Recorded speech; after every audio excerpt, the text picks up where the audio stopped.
I am Ruth Mbera. I run a catering business called Ruth Super Kitchen. It was established in 2016, mainly to cater for events. I've always been passionate about cooking, something that I thought I would do part-time while I'm working, but then I realized that I wanted to focus more on my role as a parent, where I'm a full-time looking after my kids. So having my own business gave me that flexibility. I was mainly doing events, which was really good until the pandemic. It was a big hit, post-pandemic.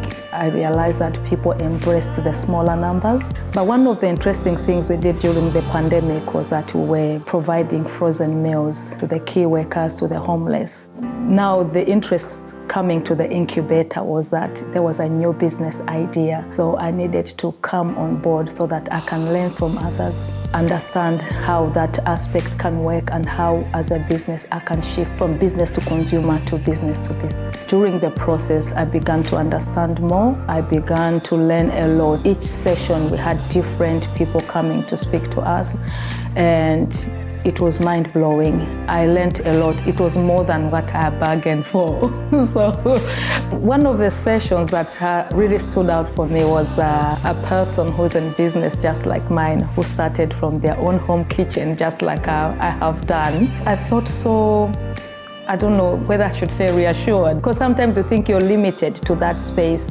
But as a person of faith, God is in this business with me. God has not given us a spirit of fear, but trusting God that, if we submit our plans to Him, He will direct our paths. So in that moment, I felt like, yes, I've been directed here just to learn from another sister who has been on that journey. They were talking about where I want to go, and I was truly inspired. I remember in that session, they're like, whoever can connect with me, I'll give them a one-to-one session, but do it at home. I was so naughty. They said we should do it after the session, but I did it straight away because I couldn't wait to have a one-to-one with her. Having faith-filled people in the session, not only the mentors, but other cohorts, is just so, because we have a group and people you can just connect with and say, pray with me, I'm struggling with this.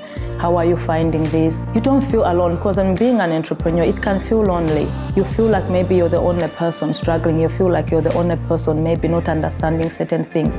But when we're together, it's been very good. And for the mentors as well, it's not like we have to wait until we meet in the next session. They're just a phone call away or an email away. It's like, can I have a chat? I'm struggling.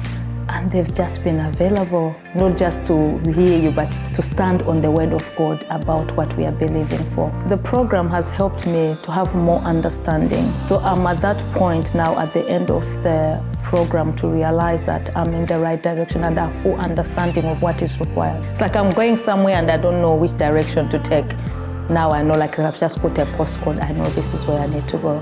I would say go for it. You can never stop learning. You can never stop growing. You can never stop believing in God for every step you're taking. It's something that I would encourage everyone who is thinking of doing it, just to give it a go, and they will never look back, because I'm not looking back.